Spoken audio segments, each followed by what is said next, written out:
Good evening, friends. The sun is set, and I'm back with another tale from my collection.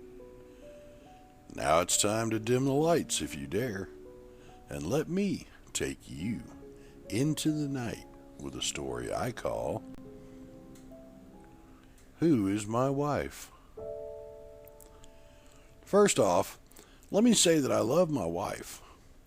There is no one else I ever want to be with. I did not even entertain thoughts of being with anyone else. Sure, I admire other pretty women from a distance, but that's all. Recently, though, I've begun to ask myself who my wife really is. Call it paranoid or whatever you want, but something changed a little over a week ago. It began on Sunday morning when I woke her in our customary manner, which is to initiate intimacy while she's still sleeping, so she wakes up to pleasant feelings. She enjoys it, so do I. Afterwards, we get up, shower, and begin our day taking care of our 3 kids and enjoying life. That morning was no different than any other until we were standing in the kitchen cooking breakfast, and I noticed she had that smug look on her face. It was also accompanied by short bursts of giggling, and she would look over at me rather coyly through her bangs with her face tilted down. She looked up at me several times like this, smiling and biting her lower lip. It was cute, and reminded me of the first time I approached to ask her out when we were in high school. She always was a bit shy. She had friends, and was even engaged in several social activities.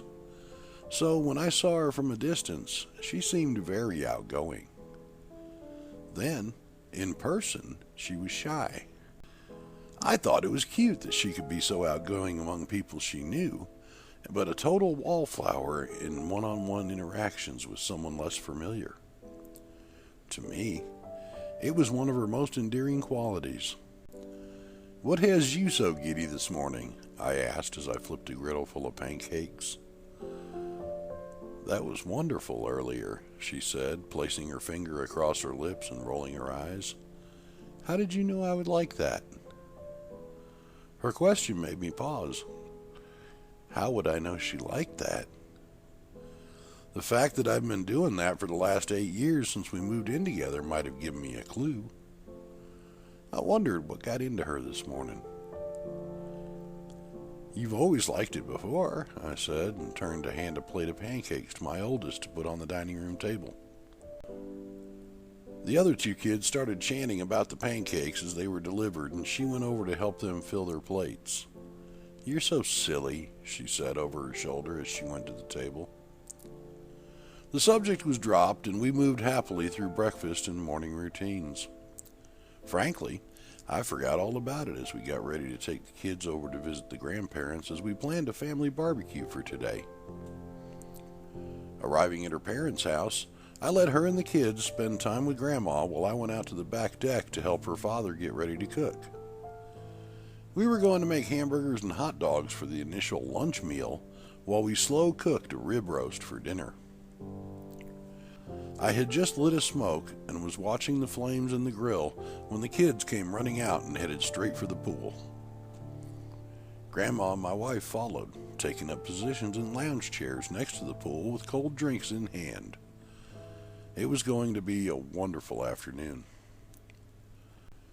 A little later on, as we all gathered at the picnic table for lunch, my wife kept slipping me sly glances and shy smiles. Obviously, I had somehow outdone myself this morning, because the looks I was getting were usually reserved for times when we had an extended period of little privacy. Anybody who has kids knows that privacy in the early years is rather scarce and to be cherished. I was becoming intrigued and more than a little turned on. I have no idea what got into her, but I was all for it and could not wait to get home, get the kids to bed, and ravish her. She had other ideas, though. After watching the kids return to the pool and her parents moving to relax in lounge chairs, she gave me a come-hither nod before turning to her mother. "Mom, I want to show Kevin something upstairs. We'll be back in a little bit," she said sweetly. "Take your time, honey," her mother said. "We're not going anywhere." She took me by the hand and led me quickly through the house and up to her old bedroom. Her parents had not changed anything since she moved out to live with me almost 10 years ago, and there were even clean linens on the bed and towels in her bathroom. As we came down the hall from the staircase, I noticed the other bedroom doors were open and just as spotless. Her parents' master suite was downstairs with a patio entrance to the pool, while the remaining 4 bedrooms were up here. She closed and locked the door behind her and led me into the walk-in closet, pulling the door closed behind us. My mind flashed back to the first time she had done this when we were in high school, and I watched as she pulled off her top. It seemed we were going on a nostalgic trip down memory lane, and I reached over to turn off the light as she came into my arms, just like the first time. When we joined the others back at the pool, I helped her father tend the roast while my wife and her mother went into the kitchen to start preparing side dishes. We were going to have an excellent meal, and the meat smelled wonderful. My father-in-law cut a piece off the end of the roast which was jutting out and laid it on the side table. "No one's going to want to eat this old scrap," he said as he cut it in half and handed me a piece, tossing the other in his mouth. It was so good. The fatty end piece was crispy and ever so tender. I took my time enjoying it because I knew it would be a while before we actually had the meal. The meat would have to rest after coming out of the grill, and that alone was more time than I could stand. As I reluctantly swallowed and took a drink from my beer, I saw my wife come out of the house and disappear behind the greenhouse. When she returned, her mood was fallen, and she slowly went silently back into the house. I watched as she regained her composure when she re-entered the kitchen, wondering what had disappointed her. After a moment, she seemed normal and happy again as her mother called her over to help with the dish she was preparing. Then my father-in-law asked me to open the cooler so he could put the roast he had wrapped in butcher paper into it. I did so, closing it as the luscious smell of roast beef drifted past my face. It was going to be awesome. We sat at the table with fresh bottles of beer as the ladies began to bring covered dishes and place settings out for the meal. The sun was still above the horizon, but the shadows were long now, and the first cool breeze of the evening caressed us gently. Once everyone was gathered at the table, my father-in-law reached down beside his chair and pulled out the roast, placing it on the waiting platter. Steam rolled from the meat as he removed the now stained butcher paper, and some au jus spread out onto the platter. As he began to slice the meat, the juice flowed out and began to puddle on the platter as if he'd poured it from a glass. We began to make plates, placing a scoop of mashed potatoes on each plate before handing it to him. He would place a beautiful slab of beef on the plate and create a well in the potatoes with a spoon before topping the meat and potatoes with the au jus. My mouth watered in anticipation. After the meal, we were all full and happy, but still found the energy to help clear the dishes and put leftovers away. My father-in-law wrapped several large slices of beef for me to take home and placed them in a small cooler along with a sealed cup of au jus. I would have a great lunch at work the next day. Once we finished, the children were settled in front of the television to watch one of their cartoon videos, while the adults retired to the patio for a nightcap around the fire pit. Sipping a smooth Scotch liqueur on ice, I watched as my wife downed 2 drinks rather quickly and sat back with her third, staring into the glass. There seemed to be something bothering her, but I had no idea what it could be. She was a notoriously light drinker who usually did not even finish one drink, so it raised a bit of concern to see her tonight. Her father and I traded glances as she bottomed the second drink, but said nothing. We sat silently, looking at the stars and enjoying the evening until I heard my wife clear her throat. "Daddy," she began, "where are my bunnies?" We all looked around at each other. Bunnies? What bunnies? I was not aware that my wife had any rabbits. In fact, we did not have any pets at all and never had. She had never shown an interest in animals as long as I knew her. What do you mean? Her mother asked. My bunnies, my wife replied emphatically. I went out to see them while we were preparing dinner and they were gone. Their whole cage is gone. Her parents looked at each other and then at me. I just shrugged, having no idea what she was talking about. We have never had any rabbits, baby, her father said, pouring himself another drink. Yes, we did, she protested.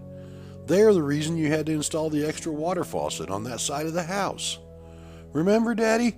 Because I would sometimes forget to water them, and you installed the faucet and connected it to their water bottle with a special valve that would fill their bowl automatically if it got too low for them. He sat back with a truly dumbfounded look on his face. I installed the extra faucet for your mother's garden watering timer. You never had any rabbits.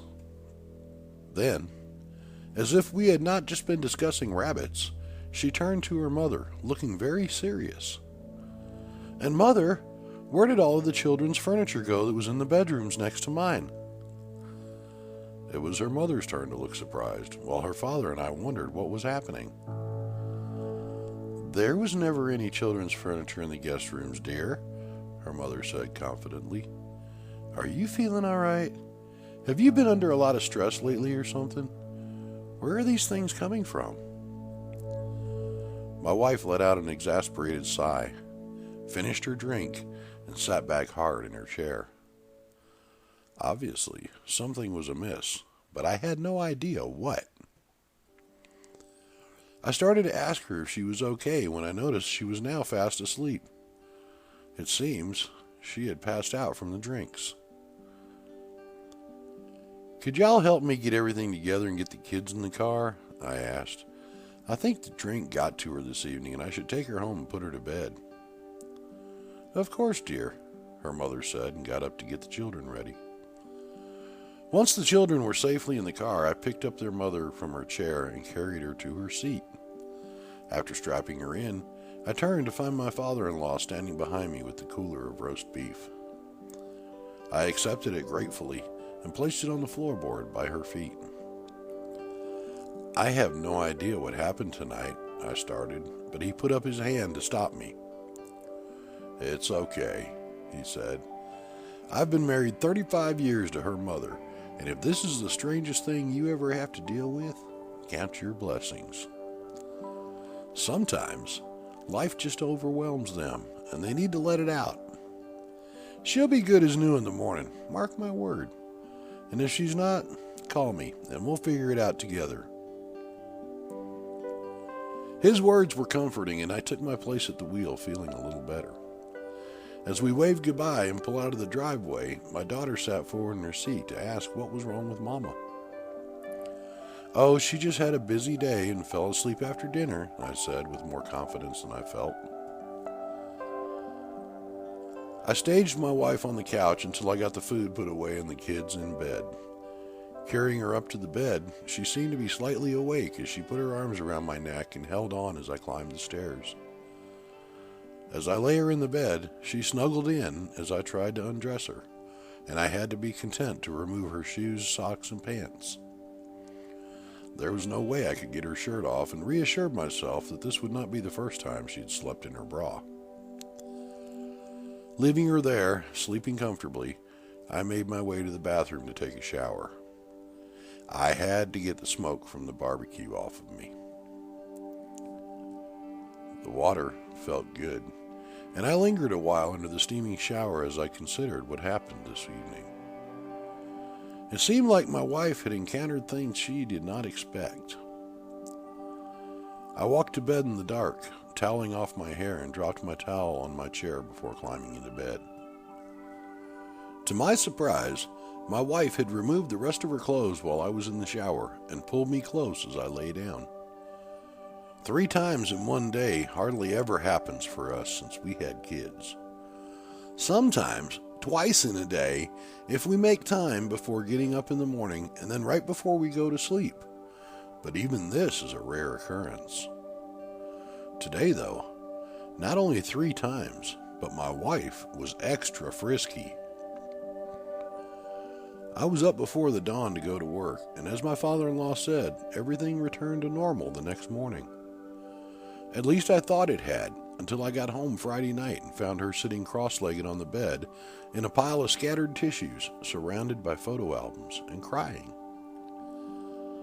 The first thing I noticed, though, were the missing shouts of "Daddy's home" when I walked in the front door. It occurred to me that perhaps she and the children were out doing something, but then I recalled seeing her car in the drive on the way in. I searched the house before I found her in the bedroom. "Where are the kids?" I asked, trying not to seem uncaring that she was crying.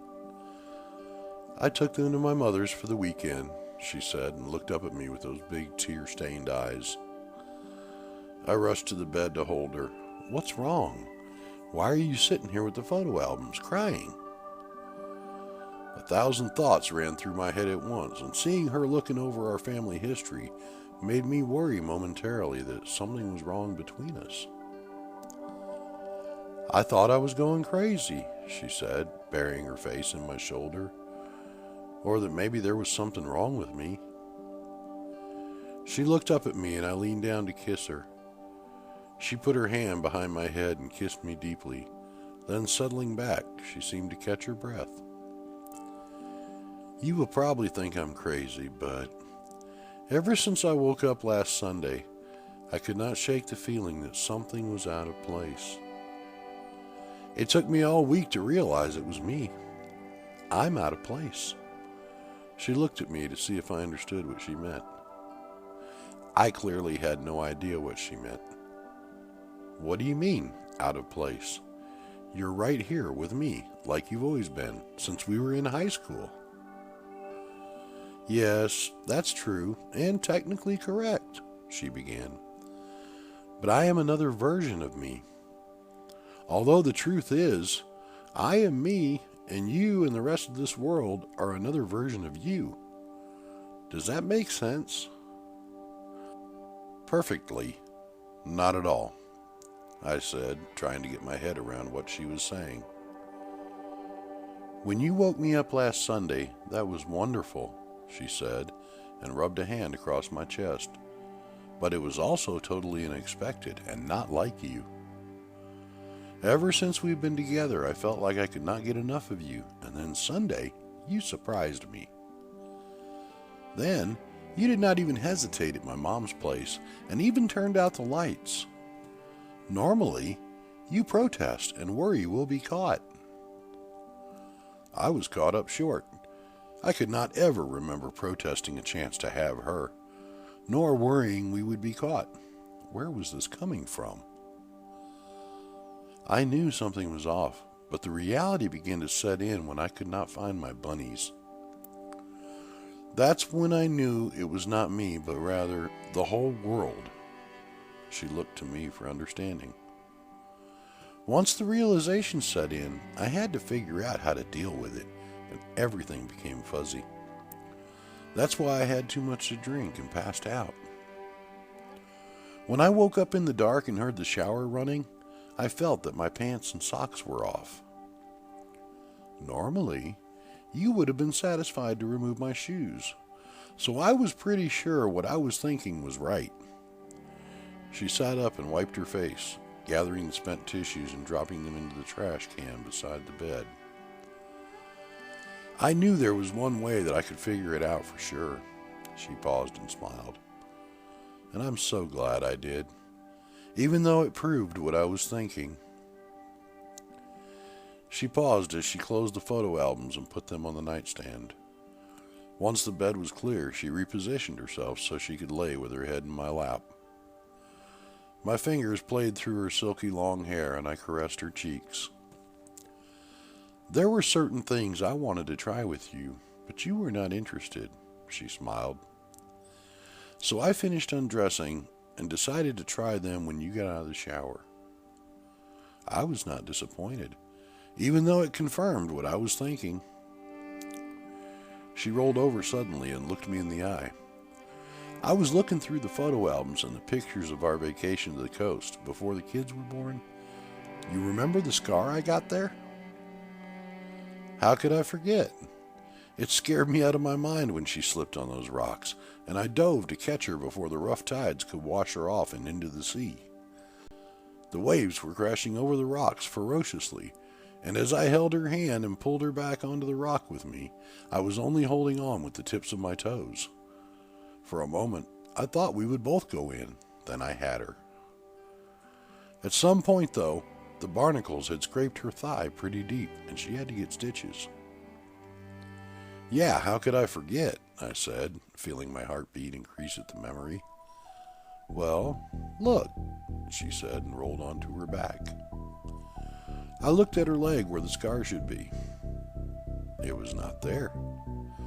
I saw only a smooth expanse of soft, creamy white thigh. I looked to the other leg in case my memory was flawed, but it was smooth as well. I looked at her in mild disbelief. It's okay, she said. Breathe and relax. I let out the breath I was holding without realizing it. How could this be? She did not give me time to think more on it, as she was becoming frisky. I had a moment's hesitation at the thought that this was not really my wife, but admonished myself that of course this is my wife. Getting up before the dawn on Monday, I looked back on Sunday and realized it had been a perfect day of just the two of us. It was not often that the kids stayed at the grandparents' for a whole weekend, and I guess her dad agreed because he thought she really needed the time. I'm glad he did, because we did a lot of healing yesterday. Part of me was in disbelief of what she had become convinced of. Somehow, there was another reality where she was the woman who was always here with me, and I was the guy she was with there. Both of our counterparts, according to her, had slightly different ways, wants, and needs. For a moment, I felt a pang of worry for her that she was not getting the attention she was used to in the other reality, and could perhaps even be feeling dejected. And what about the bunnies? How was she handling the bunnies? I grabbed my lunch and headed out the door, pushing these thoughts from my mind. It could drive one crazy thinking about the possibilities. "Daddy's home!" the kids yelled as I walked in the front door, and I knelt down to hug them. I listened to their excited chatter as they told me about their day as they followed me to the kitchen to find my wife. She was cooking something, and the whole house smelled absolutely delicious. The kids squealed in delighted disgust as I snuck up behind my wife and kissed her passionately. As they ran off to play before dinner, I let my hands wander slowly down to caress her body. As my hand slid down her thigh, I had a moment's pause when I felt the scar there, but I let it go. She was as happy to see me as I was her, and we spent a wonderful evening with the kids, enjoying a great meal. Once the kids were tucked in, we retired to our room, and it was once again as if we had not been together for a long time. The passion was strong, and afterwards, we both collapsed back exhausted. When I came back into the room from having another shower, she was fast asleep with a peaceful smile on her lips. I was rejuvenated by the shower and not ready to sleep, so I went downstairs, made myself a drink, and headed for the back porch to look at the stars. Sitting there in the dim light, I took the note I found in my lunchbox earlier in the day from my pocket and read it again. My darling, oh, but I wish I could stay here with you forever and let my other self stay there. Here, you are what I have always dreamed, and while you are nothing short of amazing there, you fill the gaps here. How can we ever tell each other what happened after things go back to normal as I think they will? While we were with each other, technically, we were not with our true each other, and that means we were kind of cheating on each other with each other. Crazy, huh? But let's not think of that, ever. Let us instead think that we were given the opportunity to realize that we each possess traits the other is not yet aware of, and make the most of it. Do for her the things you did for me, which you have not yet done for her, and I promise you will be fulfilling fantasies she is too reserved to share. You will know if things are back to normal when you get home, so this should be goodbye. Who knows? Perhaps when this life is over, all of our alternate selves will merge into one soul, and we will realize everything each part experienced. Wouldn't that be grand? Until we meet again, carry my love with you always, your loving wife. I kissed the note before crumpling it up and placing it beneath the wood in the fire pit. I lit a smoke as I looked at the stars and then reached down to set flame to the paper. As the smoke curled into the air, the wood caught fire and the note crumpled to ash. I watched it for a long time before my thoughts were interrupted by my wife's voice. "Didn't expect to find you out here," she said, sitting on my lap and wrapping me in a hug. "Everything okay?" "Yeah, everything is perfect. Just wanted a drink and smoke before we go to sleep," I said, and flicked my smoke into the fire before reaching over to set the lid on the fire pit to smother it out. I sat back, holding her onto my lap with my hands on her backside, and let my fingers delicately touch her in a new way. She giggled and kissed me with a twinkle in her eye. "Ready so soon? Again? Perhaps we should go to bed now."